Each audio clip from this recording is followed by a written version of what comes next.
experience in dealing with the aftermath of those things. Certainly, as a FOP member and a member of many police organizations myself, we mourn the loss of the Capitol Police officer, who I understand is laying not too far away from here.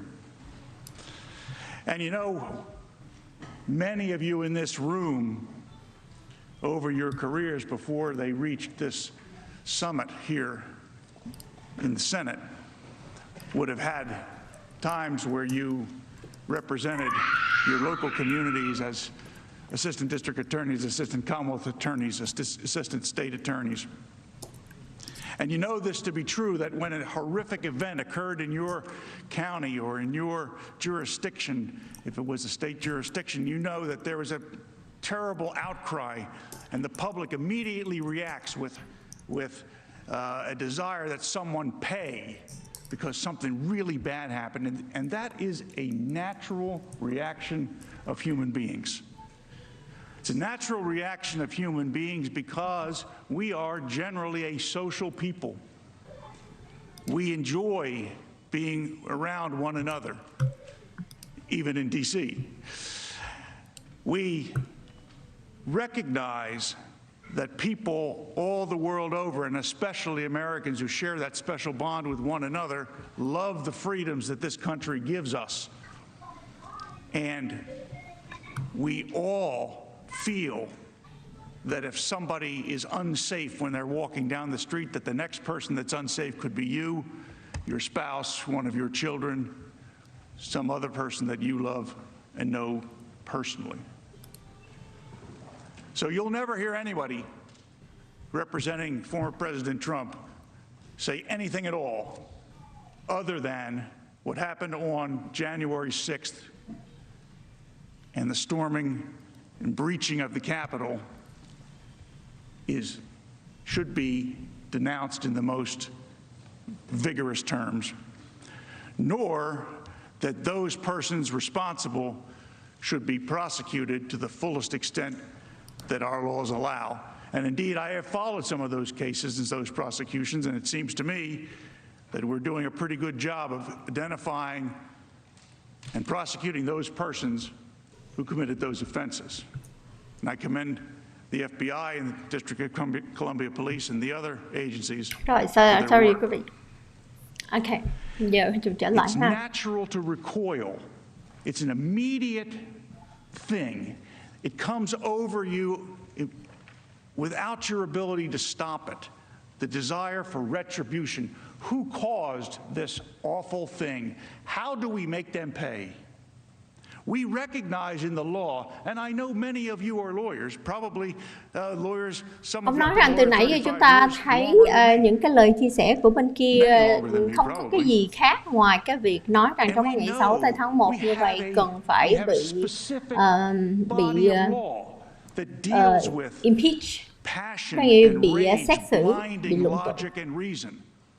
That's the difference between manslaughter and murder. Manslaughter is the killing of a human being upon sudden and intense provocation. But murder is done with cold blood and reflective thought.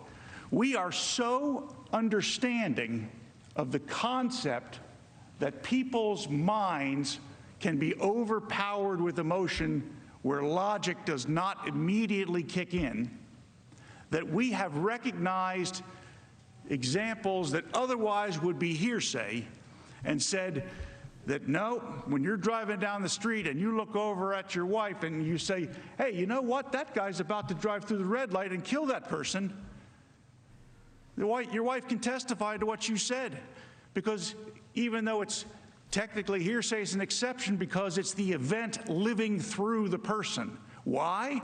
No opportunity for reflective thought.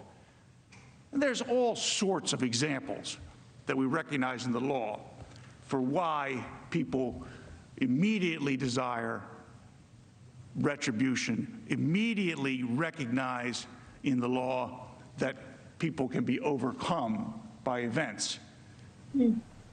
Nói rằng thí dụ như thấy một người mà đang lái xe lẹ và có thể tông vào một người khác, And thì you một know, người nào đó trong cái đầu của mình sẽ nghĩ rằng cái người đó chuẩn bị giết senators người of the rồi. United States, Thì trong cái điều they're ông not nói như vậy cũng cho thấy rằng là ordinary trong cái people. bữa 6 tây tháng 1 khi có những cái cuộc xảy ra như vậy, They're extraordinary nó cũng people giống như cái buổi in lái the xe. technical sense, extraordinary people. When I was growing up in suburban Philadelphia, Khi mà tôi my lớn lên ở parents một cái were big fans of vùng Senator thôn quê Everett ở Dirksen from Philadelphia. Illinois. And Senator Dirksen recorded a series of lectures that Cha my mẹ parents tôi had là on a một trong record. những người fan của And những người thượng nghị sĩ. we still know what records are, right? On the thing you put Ông the needle down Dirksen. on and you play it. And here's little Bruce, 8, 9, 10 years old, listening to this back in the late 60s. And I would be listening to that voice. If you ever heard Everett Dirksen's voice, Nói it's trong the most năm commanding, 1960, gravelly một cái thằng nhóc voice nhỏ that ngồi just đó để mà nghe những cái just tiếng nói. oozes Ờ, belief and cái sincerity. cái Must have cái been a tiếng của ông phenomenal Dixon United Voice, States một cái senator. tiếng He chỉ doesn't- huy, một cái tiếng can He đảm. doesn't talk about ordinary people as we do in the law. We apply the ordinary person standard. Ông He không talks có about nói extraordinary people. về những người giống như talks những người about bình thường. Gallant men was the name of the Gallant album. men, nhưng mà ông nói And về now, of Gallant course, men. in the sign of the times, gallant men and women. And I would watch television, and I would watch Senator Goldwater or Senator Byrd or Tôi có Senator xem những người Mansfield, Senator thượng nghị Dole, sĩ and I would be fascinated nói by trên these great men.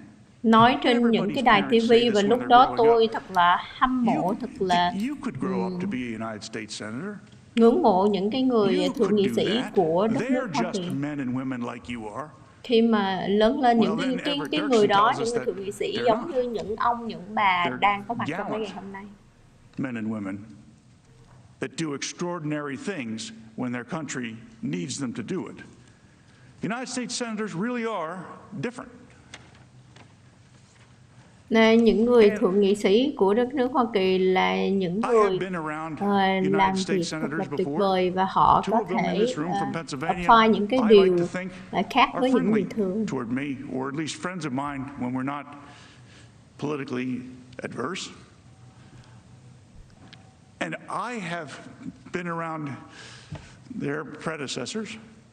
And one thing I have discovered, whether it be Democrats or Republicans, Cái điều mà United tôi States thấy senators rằng cho dù are patriots đảng Dân Chủ first. hoặc là đảng Cộng Hòa, thì những người thượng nghị sĩ Patriots là những first. người yêu nước. They love their country.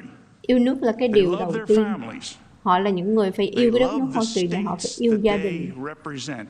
Họ phải yêu There những cái tiểu isn't bang của a họ đại diện. member in this room who has not used the term I represent the great state of Này, không có ai ngồi ở trong đây chưa bao giờ nói rằng tôi là một người dân biểu đại diện cho một cái tiểu bang tuyệt vời. These are your people. Thì tại These are the sao? people that sent you here Tại vì to đây do là their những con người, những người dân đã They đưa quý trusted vị you. đến đây. with the responsibility Họ of representative đưa quý vị government. đến đây là một người đại diện cho họ, đại diện cho cái sự thật, và họ tin tưởng với quý vị, và nhiệm vụ của một Senator người dân Casey biểu up here in the back, là một người làm trên Senator chính Toomey quyền, over you know. to the left. Tôi đã từng hãnh It's diện với những người this lập is an pháp aside, của chúng but tôi. it's funny. You ever notice how when you're talking or you hear others talking about you when you're home in your state, Các bạn biết khi mà ở nhà, khi mình nghe một người ở senator, nhà or nói I talk to somebody on the staff of my senator, it's always my senator. nói về Why những is người it lập that we pháp, say những người my thượng nghị senator? sĩ của tôi, những người thượng nghị sĩ của We tôi. say that because the people you represent are proud of their senators. Chúng tôi nói cái từ là thượng nghị sĩ của chúng tôi tại vì những người thượng nghị sĩ là những người đại diện cho những người dân, những người làm cho chúng tôi hãnh That's diện. not just Pat Toomey of Pennsylvania. That's my senator from Pennsylvania. Họ cảm thấy rằng hãnh diện đây là cái người thượng nghị sĩ của tôi đến từ Pennsylvania. Người thượng nghị sĩ của tôi đến từ tiểu bang The này. people back home really do.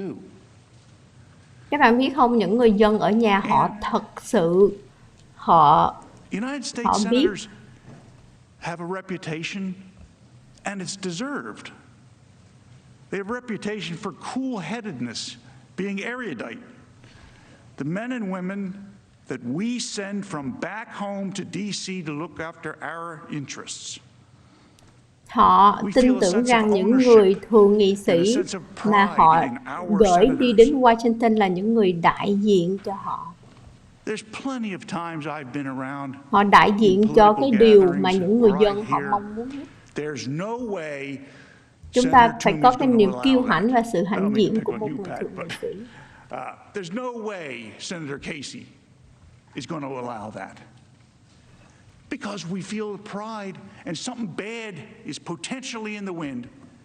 And we expect our United States senators not reacting to popular will and not reacting to popular chúng tôi mong muốn là những người thượng nghị sĩ của chúng ta không phản ứng lại theo cái số đông, popular emotion, cái phản ứng của đám đông.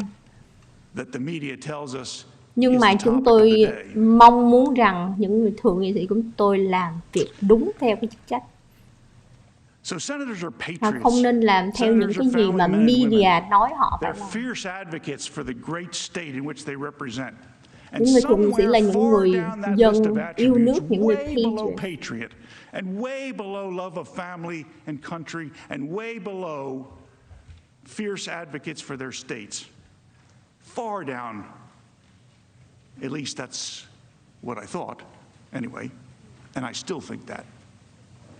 Somewhere far down that list, senators have some obligation to be partisans, to represent a group of beliefs that are Người similar thượng to nghị sĩ beliefs còn hơn một người của một gia đình, United một States người của một thành phố nữa, một người đại diện cho dân, và trong cái điều đó cũng bao gồm cả một người thượng nghị sĩ phải đứng trung lập.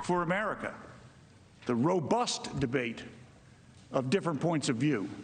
And I dare say that Senator Schumer and Với Senator cái hệ thống và cái điều này giúp cho chúng ta thấy and được make rằng chúng ta có thể sure tạo that được everything một cái is đất nước talked tốt out đẹp and nhất. robustly debated in this room before United States senators make a decision of extreme importance to the people they represent.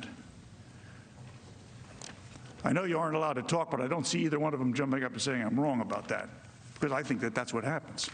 I think United States senators try to listen to each other's views. Các bạn có thể nghĩ rằng có thể là tôi đang nói nhiều, nhưng mà tôi biết một điều, các bạn không thể nào nói là tôi sai về cái vấn đề này. Chúng ta cần phải lưỡng đẳng và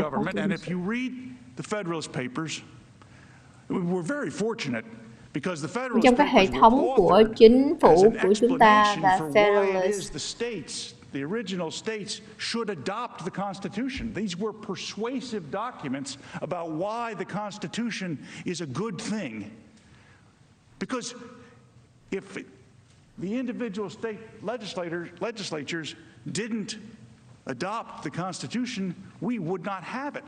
So Mr. Jay and Mr. Madison and Mr. Hamilton, trong những cái giấy tờ, trong những cái văn bản, chúng ta phải tin tưởng rằng cái hiến pháp của đất nước Hoa Kỳ là một cái điều thật là tuyệt vời. Tại vì nếu như chúng ta không có tin tưởng những cái điều rất tuyệt vời thì chúng ta không có một cái quốc gia.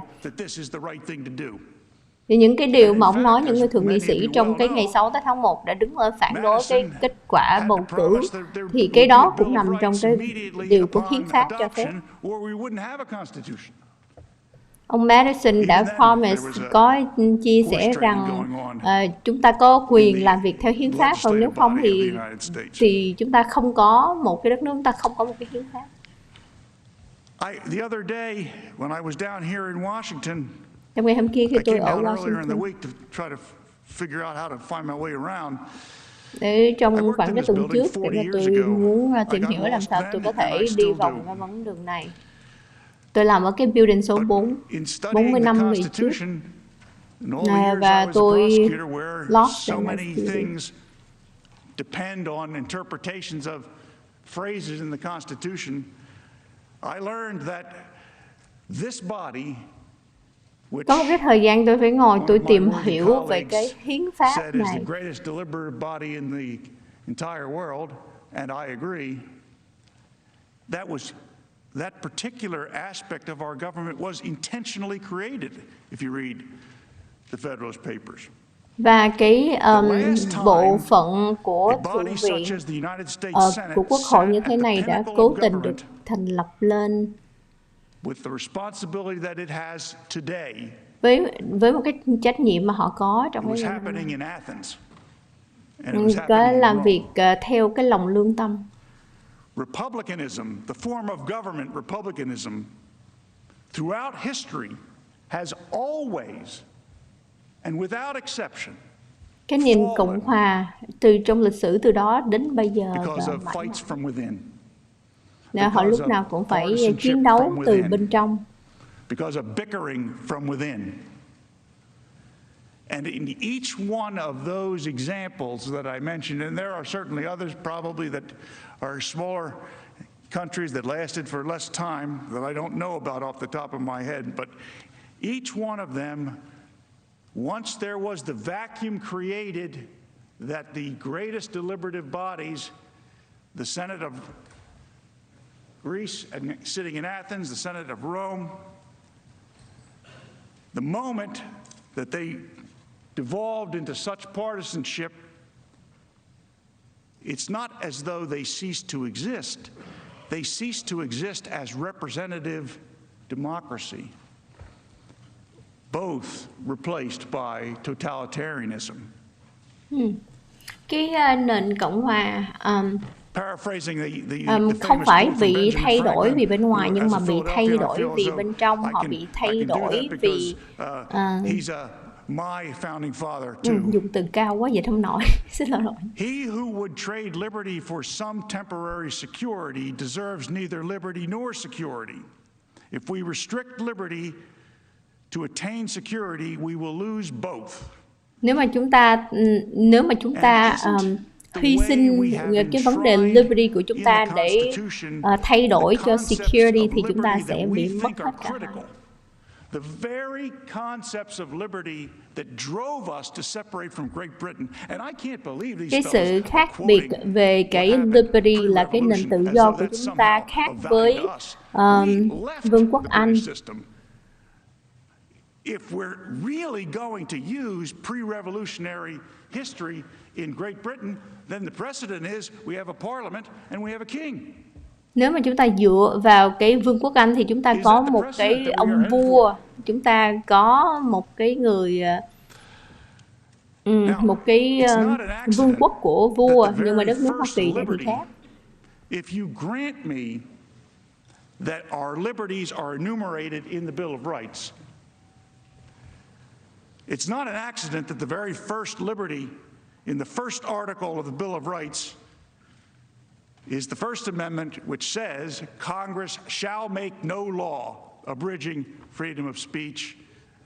Và trong cái hiến pháp 1 có nói rằng là Quốc hội không được tạo dựng một cái luật nào để mà cấm đối người ta có một cái tự do ngôn luận, hay là một cái tự do để nói lên chính kiến của mình, hoặc là tự do để mà debate, là tranh luận.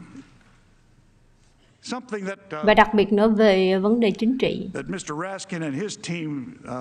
cái điều mà Raskin và cái đội ngũ của ông, a suggestion from former President Trump's team that when various public officials were not denouncing the violence that we saw over the summer, nói rằng là bên Trump không có denounce những cái hành động violence. Not at all.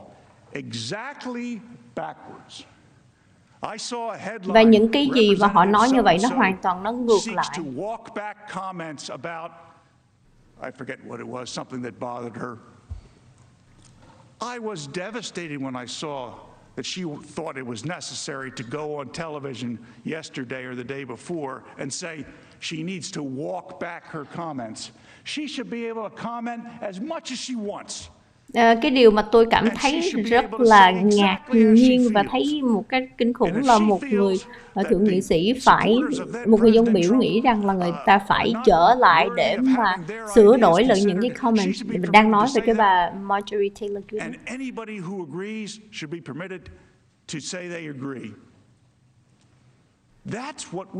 Thì một người phải có được cái chứng kiến nói lên cái tiếng nói của mình. Một người nếu mà agree có nghĩa là đồng ý với một cái vấn đề gì đó thì họ phải có cái quyền để nói rằng họ có quyền đồng ý để nói về vấn đề của bà Taylor Greene. Tại vì bà bị hạ viện trách tội và tại sao đồng ý với Trump.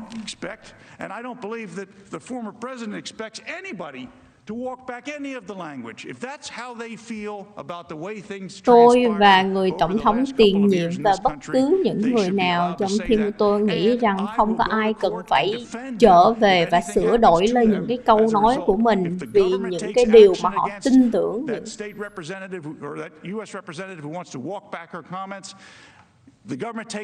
Takes action against her, I have no problem going into court and defending her right to say those things, even though I don't agree with them. Nếu mà một người dân biểu họ phải trở lại để mà sửa lại những cái lời bình luận, những cái tư duy mà những cái comment của mình vì hạ viện trách tội họ, thì tôi không có một cái vấn đề gì để đứng lên để mà bào chữa là một người luật sư đại diện cho người này. Those liberties that we have so long fought for. We have sent armies to other parts of the world to convince those governments. Chúng ta đã đưa quân đội vào nhiều cái đất nước khác trên đất nước Hoa Kỳ để mà chúng ta nói với cái chính phủ đó rằng là đất nước của các bạn cần phải có một cái government, một cái chính phủ cần phải có nền tự do dân chủ liberty. Phải có cái tự do dân chủ thì mới có được cái sự an ninh của quốc gia. Chúng ta hứa với những người đó, chúng ta cần phải có những cái tự do ngôn luận. Thì chúng ta ở đất nước này mình không thể lawless, mình không có thể dựa vào không có một cái luật lệ gì và mình phạt thì những người nói lên cái chứng kiến của mình. Complaints that were filed against the people who breached the Capitol. Some of them charged conspiracy. Not a single one of I noticed charges conspiracy with the 45th President of the United States. Probably because prosecutors have an ethical requirement that they are not allowed to charge people with criminal offenses without probable cause. Và như ông nói rằng là không có ai bị criminal, bị bắt tội hình sự, là có những cái theory để chống đối lại bên trong, vì chắc có thể là bên hệ thống tư pháp họ không được quyền để mà làm như vậy. I was going to say it will, instead of floodgates, I was going to say originally it will release the whirlwind, which is a biblical reference. But I subsequently learned since I got here that particular phrase has already been taken, so I figured I better change it to floodgates. Tôi tính dùng cái từ floodgate, nhưng mà tôi tính xài cái từ là cái cơn lốc bão, nhưng mà cái từ đó đã bị sử dụng rồi cho nên tôi phải sửa là cái từ floodgate. Tại vì ý ông nói đây là ông Chuck Schumer ngày xưa đó có dùng cái từ là cơn lốc bão, ông đã từng quấy động ở trước pháp cao tối viện, thì ông nói bóng ông until the impeachment of Bill Clinton, no one alive had ever lived through a presidential impeachment. Not unless some of you are 150 years old. Not a single person alive had lived through a presidential impeachment. Now most of us have lived through 3 of them.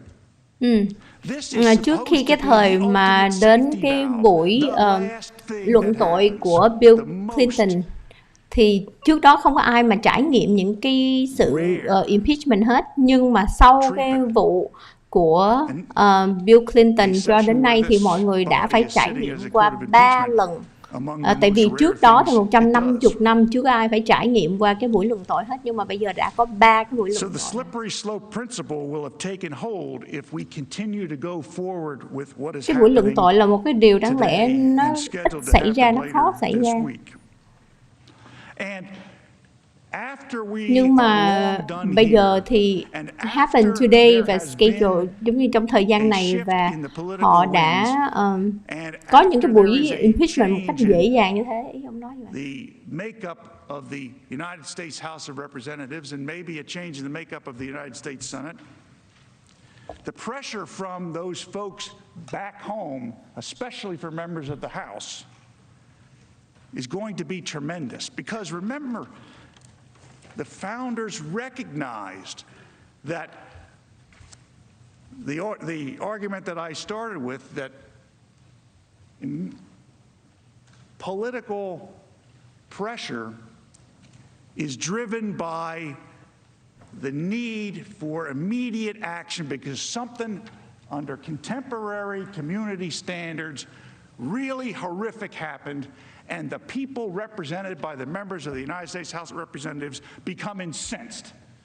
And what do you do if a federal issue, if you're back in suburban Philadelphia and something happens that makes the people who live there incensed? You call your congressman, and your congressman, elected every 2 years with their pulse on the people of their district, 750,000 people, they respond. And boy, do they respond. The congressman calls you back. Ông nói về cái vấn đề ở bên Pennsylvania, những cái người dân ở đó sau khi cuộc bầu cử thì họ đã thấy và họ đã gọi cho những người dân biểu. Well, when the pendulum swings, perhaps the next person that gets impeached and is sent here for you to consider is Eric. Ý ông nói ở đây là giống như cái tự do ngôn luận của người dân người ta được quyền này.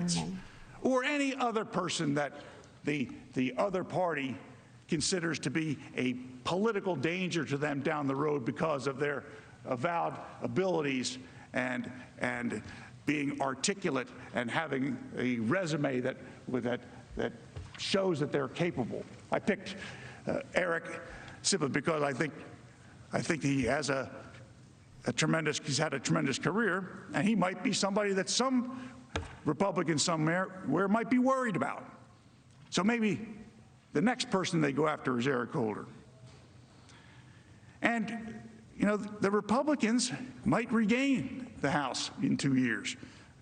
History does tend to suggest that the party out of power in the White House does well in the midterm elections, and certainly the 2020 elections, the House gained.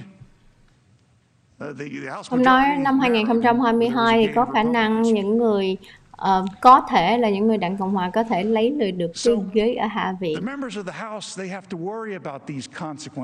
Giờ cho nên là những thành viên của đảng, những thành viên của Hạ viện họ cần phải nhớ rằng là có những cái consequence, những cái hậu quả của những gì họ đang làm bây giờ.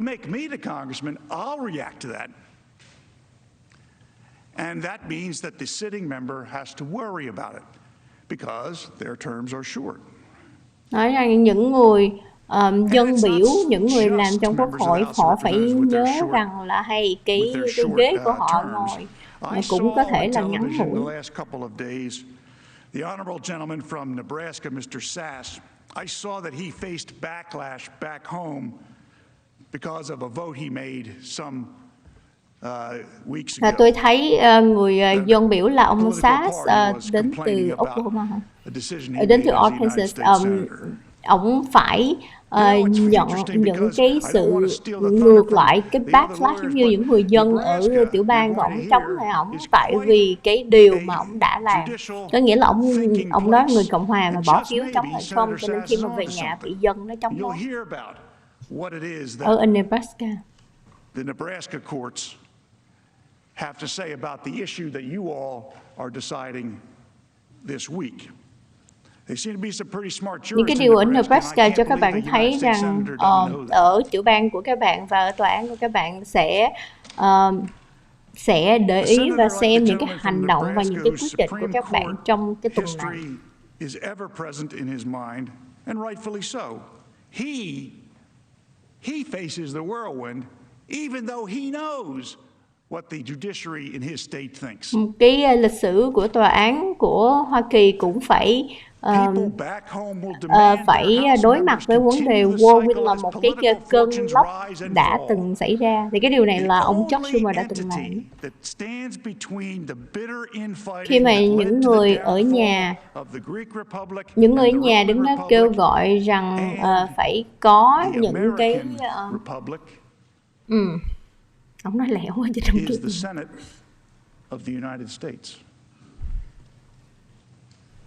Shall the business of the Senate and thus the nation come to a halt, not just for the current weeks while a new president is trying to fill out his administration, but shall the business of the Senate and the nation come to a halt because impeachment becomes the rule rather than the rare exception?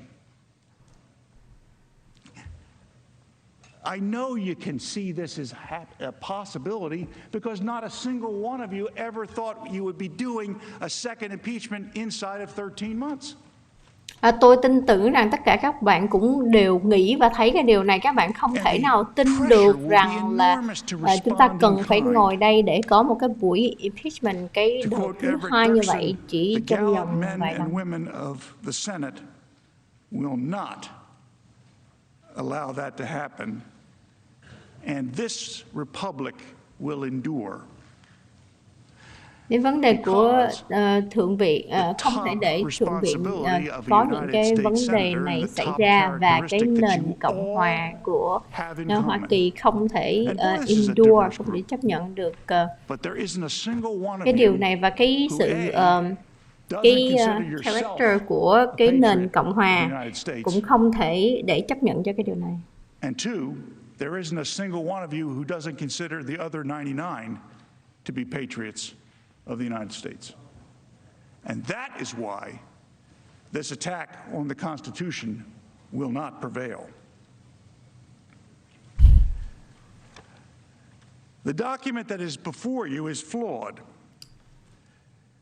The rule of the Senate concerning impeachment documents, articles of impeachment, Rule 23 says that such documents cannot be divided. You might have seen that we wrote that in the answer. It might have been a little legalistic or legalese for the newspapers to opine on very much, but there is some significance. The House managers, clever fellows that they are, they cast a broad net. They need to get 67 of you to agree they're right. And that's a good strategy. I would use the same strategy, except there is a rule that says you can't use that strategy. Ông nói rằng bên House là bên Hạ viện họ họ giải thích cái luật, cái cách để mà họ muốn kêu gọi là 67 người đồng ý với họ. Thì cái đó là một cái chiến thuật tốt, và có thể là nếu mà tôi đứng bên họ thì có thể tôi làm như vậy. Nhưng mà ngược lại là cái luật pháp nó không có cho phép như vậy.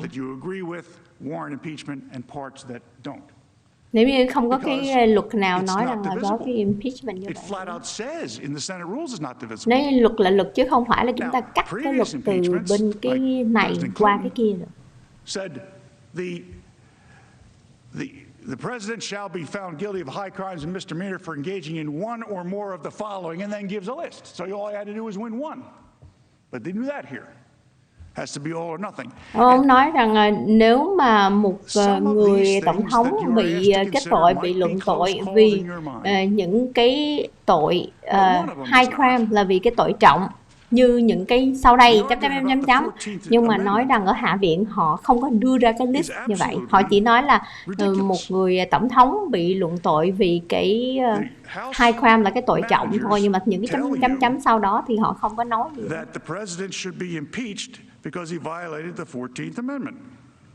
Ông nói rằng người tổng thống bị luận tội vì xúc phạm đến cái No 14th person shall Amendment, be hiến a pháp thứ senator 14. or representative in Congress or elector of president and vice president or hold any office, civil or military, under the United States or any other state who, having previously taken an oath as a member of Congress or as an officer of the United States or a member of any state legislature or as an executive or judicial officer of any state to support the Constitution and shall have engaged in insurrection or rebellion against the same, or given aid or comfort to the enemies thereof. But Congress may vote by 2/3 of each house to remove such disability. Nói trong cái hiến pháp thứ 14, cho hiến pháp thứ 14 nói rằng là ngăn cản một người tổng thống tiếp tục ra để mà ứng cử cũng như là nhậm chức tiếp tục nếu như mà bị kết tội, bị remove, bị trục xuất, bị rút phế vì phạm những cái tội như bán nước hoặc là cái tội ăn hối lộ, những cái tội high crimes. And if you agree with those arguments, the suggestion that the 14th Amendment applies here is ridiculous. And if you come to that, nhưng mà cái điều mà ở Hạ viện họ nói là Tổng thống Trump phạm vào cái hiến pháp thứ 14 thì cái điều đó thật là ridiculous, cái chuyện đó là buồn cười, nó không có đúng. I didn't write that. They are married to that. I wrote it out in individual responses because I didn't know how to respond to the cast the wide net effort. And fortunately, senators sometime in the past realized that you can't do that because you passed a rule that says, hey, you can't do that. So that's why it's flawed. It's flawed in other ways too, and my colleagues will explain that.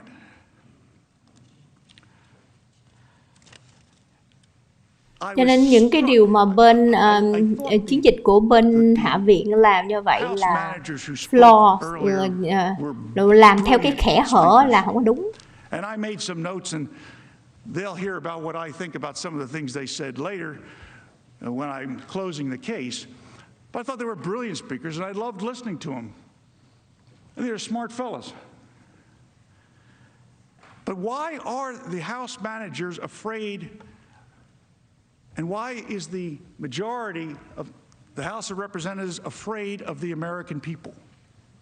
I mean, let's Nên tại sao mà những người của Hạ viện lại sợ những người dân Hoa Kỳ? Tại sao sợ American people? Tại sao sợ rằng Trump là một người bình thường có thể là đứng lên để mà nhận office tiếp tục trong tương lai? Tại sao phải sợ? So that's nobody says it that plainly, but unfortunately I have a way of speaking that way. And the reason that I am having trouble with the argument is the American people just spoke.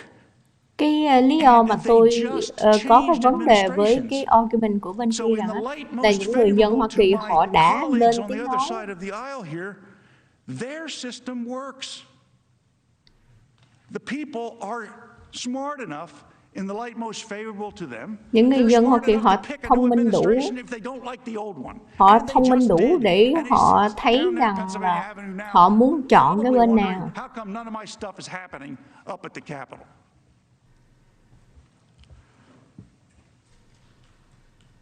Có nghĩa là ví dụ như trong tương lai mà tổng thống muốn đứng lên để bầu cử thì cái đó là quyền của người dân, chứ tại sao là bên Hạ viện họ lại sợ để mà chống lại Trump, để cho Trump họ trong tương lai không có được quyền để mà tiếp tục. Tại sao mà họ phải sợ? Tại sao mà những người dân biểu họ phải sợ những cái người dân đã đưa họ lên chọn họ vào cái ghế để mà đại diện cho họ, thì tại sao phải sợ họ bỏ phiếu cho một người tổng thống nào?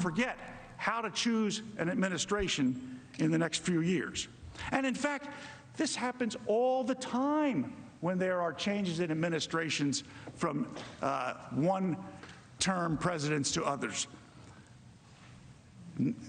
Well, Nixon was sort of a 1.5 term, but Nixon to Ford, Ford to Carter, Carter to Reagan, Bush 41 to Clinton. It happens. The people get tired of an administration they don't want, and they know how to change it. Nói rằng người dân Hoa Kỳ họ rất là thông minh, họ biết cách để mà họ thay đổi. Ví dụ một cái chính quyền mà họ đang nắm chính quyền, mà nếu mà họ chán, họ muốn thay đổi thì họ sẽ có thể là thay đổi. Thì trong 2024, nếu mà họ muốn thay đổi thì họ là những người dân, họ có cái quyền, thì tại sao phải sợ họ là chọn ai để mà giống như cấm cản Trump trở lại? Choose who the president should be, and all these other times they smart enough to choose who their members of Congress were, and by the way, choose you all as well. Những người dân họ rất là khôn để mà họ có thể chọn là những người dân biểu, những người lập pháp để mà đại diện cho họ, hoặc là một người tổng thống. Especially since they just did. So it seems pretty evident to me that they do know how.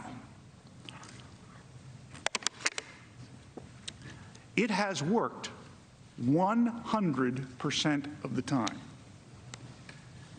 100% of the time in the United States, when the people had been fed up with and had enough of the occupant of the White House, they changed the occupant of the White House. Now, I know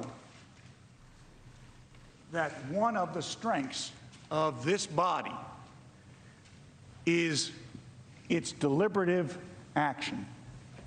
And I saw Senator Manchin on the TV the other night talking about the filibuster. And the main point was that Senator Manchin was explaining to those of us who don't operate here all the time that this body has an obligation to try to reach consensus across the aisle to legitimize the decisions it makes. Obviously, he's capable of making his own pronouncements on it, but that's what it came across on the television. And I think that that is a good way of saying why the Senate of the United States is different than other places. You know, the Constitution is a document designed to protect the rights of the minority, not the rights of the majority. Congress shall make no law abridging all of these things. That's because those were the things that were of concern. Cái hiến pháp là để bảo vệ cái số đông của người dân, chứ không phải là cái số thiểu số của cái nước này. Thì những người thượng nghị sĩ họ không có quyền để mà thay đổi cái luật và cái hiến pháp. Đó là cái điều tự do dân chủ và cái quyền equality là cái quyền công bằng, và free speech, tự do ngôn luận. An opportunity to explain to all of us the legal analysis on jurisdiction. I'll be quite frank with you. We changed what we were going to do on account that we thought that the House manager's presentation was well done. And I wanted you to know that we have responses to those things. I thought that what the first part of the case was, which was the equivalent of a motion to dismiss, was going to be about jurisdiction alone. And one of the fellows who spoke for the House managers, who's a former criminal defense attorney, seemed to suggest that there's something nefarious that we were discussing jurisdiction and trying to get the case dismissed. But this is where it happens in the case, because jurisdiction is the first thing that has to be found. We have counter arguments to everything that they raised, and you will hear them later on in the case from Mr. Van der Veen and from myself. But on the issue of jurisdiction, the scholarly issue of jurisdiction, I'll leave you with this before I invite David to come up and give you the erudite explanation. Some of this was shown on the screen, but Article 1, Section 3 says, judgments in cases of impeachment shall not extend further than to removal from office and comma, and disqualification to hold any office of honor, trust, profit under the United States, colon, but the party convicted shall nevertheless be liable and subject to indictment, trial, judgment, and punishment according to law. So this idea of a January amnesty is nonsense. If my colleagues on this side of the chamber actually think that President Trump committed a criminal offense, and let's understand, a high crime is a felony and a misdemeanor is a misdemeanor. The words haven't changed that much over the time. After he's out of office, you go and arrest him. Ông nói rằng cái điều mà 6 tây tháng 1 nói rằng cái đó là cái việc mà cựu tổng thống Trump phạm tội hình sự là một cái điều rất là ridiculous, một cái điều lạ lùng, một cái điều rất là mắc cười. And not only that, the people who stormed this building and breached it were not accused of conspiring with the president. Những cái người mà đã tấn công vào trong cái building hôm đó, họ không có i.e. what we are doing shall not extend further than removal from office. What is so hard about that? Có mấy cái từ không dịch được. Which of those words are unclear? Shall not extend further than removal from office. President Trump no longer is in office. The object of the Constitution has been achieved. He was removed by the voters. Cái luận tội như thế này là để remove một người tổng thống và kết tội một người, nhưng mà cái người tổng thống này đã không còn ngồi ở tại vị nữa thì nó không có hợp lý.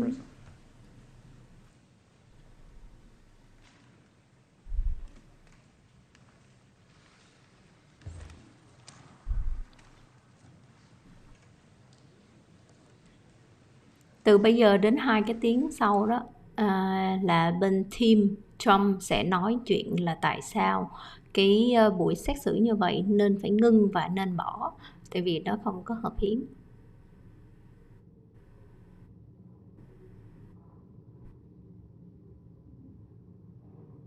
Hai cái tiếng đầu thì bên kia đã nói rồi, thì bây giờ tới bên Trump. Leaders.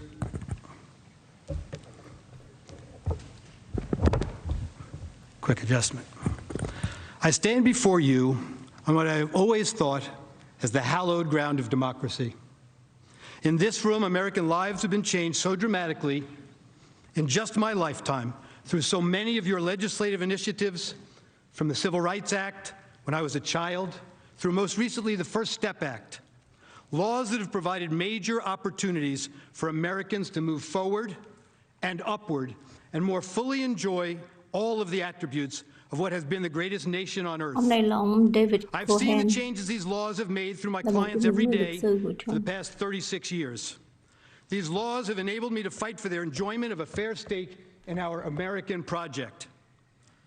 I stand before a group of 100 United States senators who have chosen to serve your country from all corners of this great nation, giving up all sorts of professions, time with family, and perhaps other more lucrative opportunities to serve your country.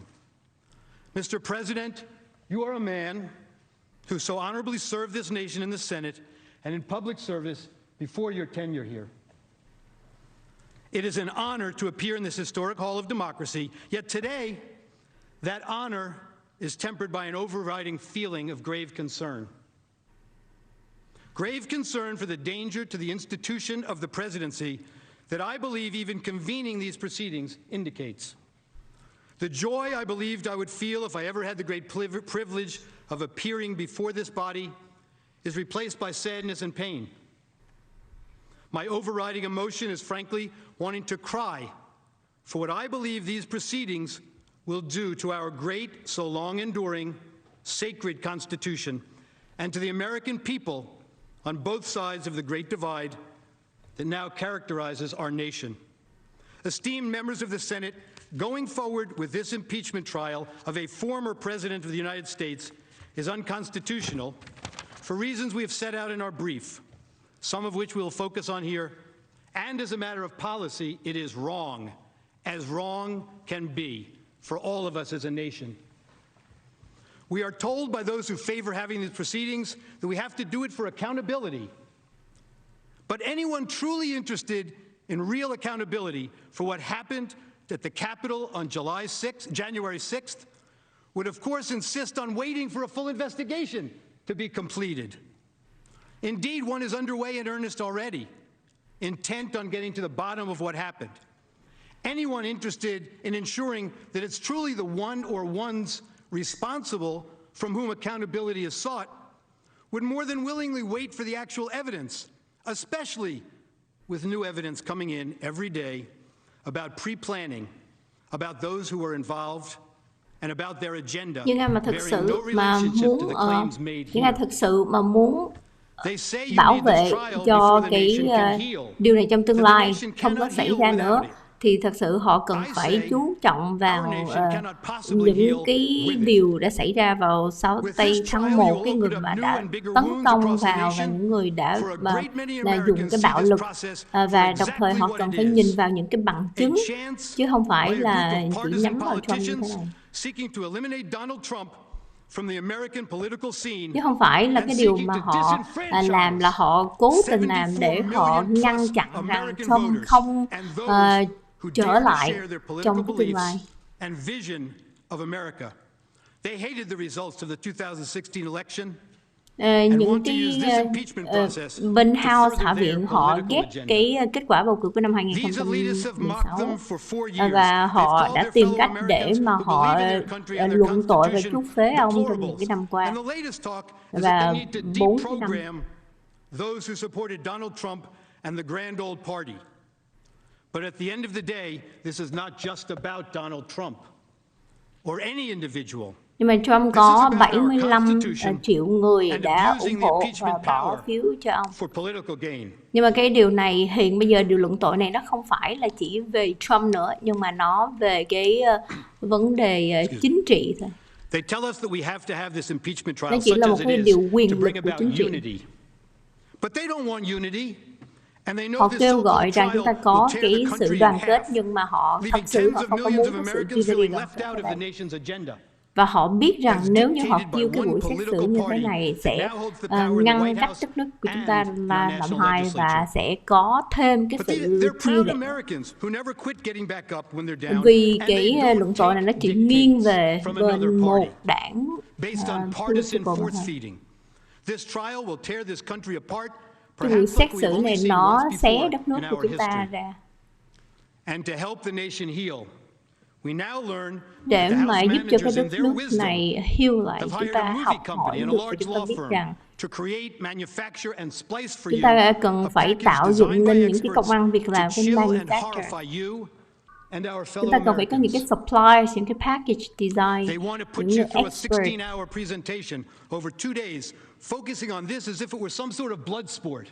Chúng ta có những cái tội phạm hình sự, chúng ta không thể chỉ ngồi đây để mà tập trung vào cái vấn đề luận tội như thế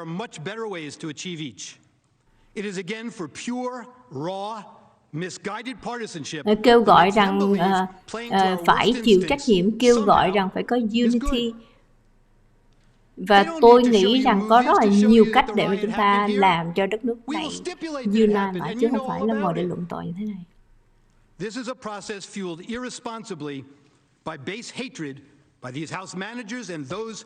Cái buổi luận tội này là những cái hành động của cái sự ghen ghét, cái sự ganh tức của những người ở Hạ viện. Có thể trong tương lai họ sẽ không phải là một cái party, một cái đảng đang cầm quyền.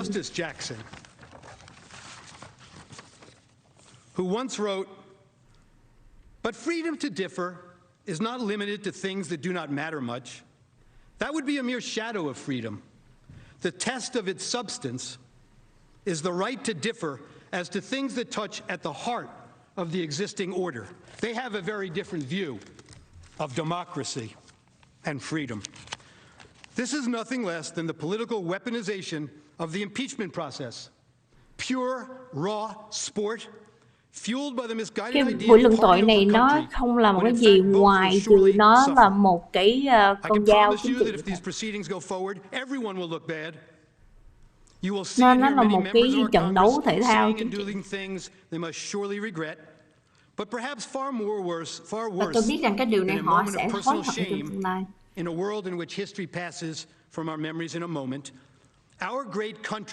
Đây là một cái thời gian tệ hại nhất trong cái lịch sử của chúng ta. Và cái đất nước của chúng ta bị ngăn cách và chia rẽ như chưa bao giờ hết. Will watch with glee, glowing in the moment as they see you at your worst and our country in internal divide. Let's be perfectly clear. Và những cái điều này cho thấy rằng là đất nước chúng ta đang trong cái thời gian tệ hại nhất và trong cái thời gian chia cắt nhất. Radical constitutional theory that departs clearly from the language of the Constitution itself and holds, and this is in their brief, that any civil officer who ever dares to want to serve his or her country must know that they will be subject to impeachment long after their service in office has ended, subject only to the political and cultural landscape of the day that is in operation at any future time. This is exactly the position taken by the House managers at page 65 of their brief. Ông khi mà cố tình để mà luận tội một người tổng thống đã không còn tại vị nữa, đã rời khỏi chức rồi, thì đây là một cái điều tệ hại cho cái đất nước. Và đây là cái điều mà đang xảy ra hiện nay. Cái đó là giống như chỉ là một cái sự trả thù của chính trị. And can reach back in time without limitation to target anyone who dared to serve our nation as a civil officer. Now add that to their demand that you members put your imprimatur on the snap impeachment they returned in this case, and can do again in the future if you endorse it by going forward with this impeachment trial. Cái điều mà chúng ta tấn công một người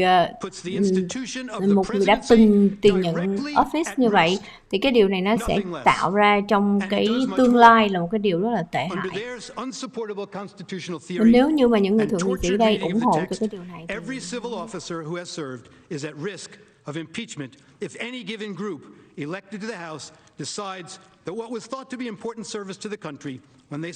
nói rằng tất cả những người nào mà đã từng nhậm chức, những người nắm chính quyền sẽ bị trong cái trường hợp nguy hiểm.